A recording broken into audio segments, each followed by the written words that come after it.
अस्सलामुअलैकुम, welcome to Shanaya news. उम्मीद करती हूँ कि आप सब खैरियत से होंगे। यूके की अहम 3 अपडेट्स लेके आप लोगों के लिए हाजिर हुए हैं। शामिल करेंगे कि इंग्लैंड और यूरोपीय यूनियन का 6 माह बाद नया इंकिशाफ सामने आ गया, अहम न्यूज़। इसके अलावा अहम अपडेट को शामिल करेंगे जो कि हुकूमत की तारकीन वतन के लिए अरबों की मंजूरी किन किन को मिलेंगे, जानिए। तो इन दोनों खबरों की तफसीलात जानने के लिए आप सबसे हमेशा की तरह यही रिक्वेस्ट है कि वीडियो को आखिर तक देखिएगा और वीडियो को शेयर कीजिए और लाइक कीजिए।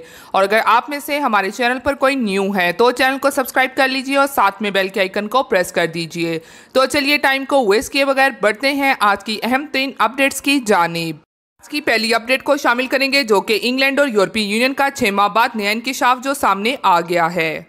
अब यूके फिर से यूरोपीय यूनियन का हिस्सा बनने जा रहा है। तो जी हां, जैसा कि आपको मालूम है कि ब्रेक्जिट होने से पहले भी यूके में एक पब्लिक पोल करवाया गया था जिसमें पब्लिक से पूछा गया था कि क्या यूके को यूरोपीय यूनियन से अलहदगी इख्तियार करनी चाहिए, जिसमें सिर्फ 17% वोट ही यस के थे। के 83% लोग नहीं चाहते थे कि ब्रेक्जिट हो, लेकिन मौजूदा हुकूमत ने इस वक्त काफ़ी ज़्यादा फेवर की ब्रेक्जिट की कि यूके को लाजमी तौर पर यूरोपीय यूनियन से अलहदा हो जाना चाहिए क्योंकि यूके के मफाद में ये बेहतर होगा।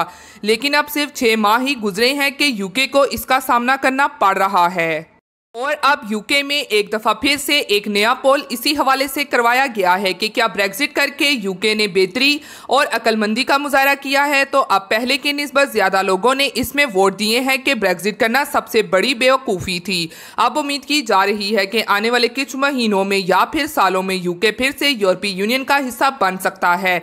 लेकिन क्या अब यूरोपीय यूनियन यूके को एक्सेप्ट करेगा या नहीं, अभी कुछ भी कहना कबल अज़ वक्त होगा। तो ये एक नया इंकिशाफ सामने आ चुका है कि यूरोपीय यूनियन में दोबारा से यूके शामिल हो सकता है। इसी के साथ एक और अहम अपडेट को भी आप लोगों के साथ शेयर करते चलें जो कि बरतानी बहरिया में कोरोना फैलने लगा। तर्जमान रॉयल नेवी ने तस्दीक कर दी।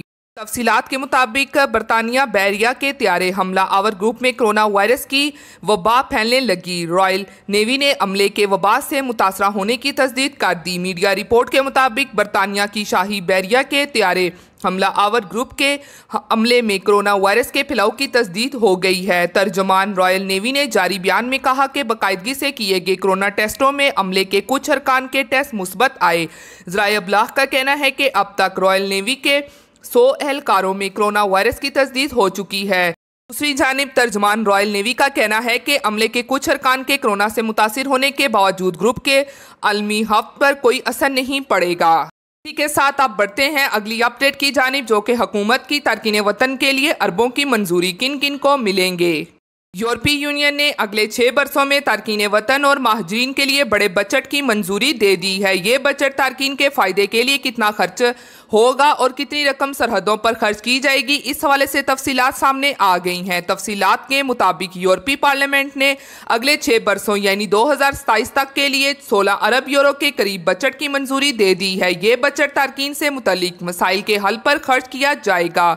इनमें से बड़ा हिस्सा तकरीबन 10 अरब यूरो सियासी पनाह और इमिग्रेशन का निज़ाम बेहतर बनाने पर खर्च किए जाएंगे। सियासी पनाह के हवाले से मुश्तरका पॉलिसी बनाई जाएगी, कानूनी इमिग्रेशन को बढ़ाया जाएगा और इसके लिए रुकन ममालिक की ज़रूरत को मद्देनज़र रखा जाएगा। इसी तरह तारकीन और यूरोपीय माशरों के दरमियान हम आनगी पैदा करने के लिए इकदाम किए जाएंगे। गैर कानूनी इमिग्रेशन की हौसला शिकनी की जाएगी। इसी तरह फंड्स के जरिए यूरोप में पनाह के तलब तारकीन वतन की जिम्मेदारियां मेंबर ममालिक में तकसीम की जाएंगी। तारकीन वतन को सेटलमेंट में मदद फराहम की जाएगी। रुकन ममालिक में फ़ंड्स की तकसीम के लिए जो फार्मूले तय किए गए हैं, इसके मुताबिक फ़ंड्स की तकसीम में ये देखा जाएगा कि किस यूरोपीय मुल्क में कितने तारकीन वतन हैं, कितनी पनाह की दरखास्तें दायर की गई हैं और कितने लोग डिपोर्ट किए गए हैं। इन चीज़ों को देखते हुए रुकन ममालिक को फ़ंड्स फराहम किए जाएंगे। दूसरी जानिब सरहदों का कंट्रोल बेहतर बनाने के लिए 6 अरब 24 करोड़ मुख्तसिस किए गए हैं, जिससे तारकीन का यूरोप में दाखिला मज़ीद मुश्किल हो सकता है। ताहम यूरोपीय पार्लियामेंट का कहना है कि सरहदों का कंट्रोल बेहतर बनाने के साथ बुनियादी हकूक़ को यकीनी बनाया जाएगा।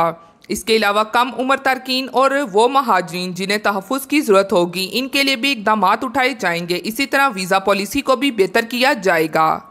के साथ एक और अहम अपडेट को आप लोगों के साथ शेयर करती चलूं कि ज़मीनी रूट के जरिए यूरोपीय यूनियन के ममालिक में दाखिल होने के लिए कोशिशें, तारकीन वतन का खुफिया कैंप पकड़ा गया। दूसरी जानिब तारकीन वतन ने यूरोपीय यूनियन की हदूद में दाखिले के लिए नए रूट का इस्तेमाल भी शुरू कर दिया है।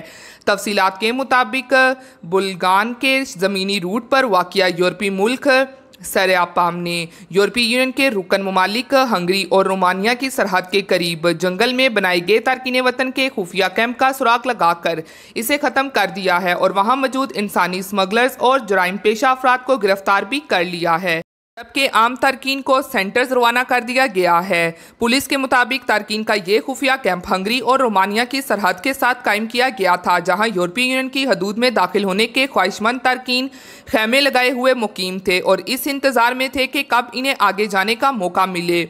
पुलिस ने कैंप से कम 7 अफराद को हिरासत में लिया है, जिन पर इंसानी स्मगलर या इलाके में जराइम पेशा सरगर्मियों में मुलव्वस होने का इल्ज़ाम है।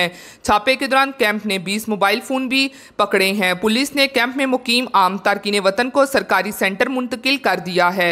उधर वज़ीर दाखिला ने कैंप में रहने वालों को स्मगलर करार दिया है और कहा है कि वो मुकामी आबादी के खिलाफ जराइम में भी मुलव्वस थे। इसके अलावा वहाँ मौजूद दीगर तारकीन से भी बता वसूल करते थे।